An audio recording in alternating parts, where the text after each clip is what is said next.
زبور نمبر 126 چھٹکارے کے لیے دعا۔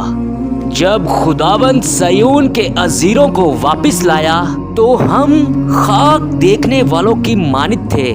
اس وقت ہمارے منہ پر ہنسی اور ہماری زبان پر راگنی تھی۔ تب قوموں میں یہ چرچا ہونے لگا کہ خداوند نے ان کے لیے بڑے بڑے کام کیے ہیں۔ خداوند نے ہمارے لیے بڑے بڑے کام کیے ہیں اور ہم شادمان ہیں۔ خداوند جنوب کی ندیوں کی طرح ہمارے اسیروں کو واپس لا۔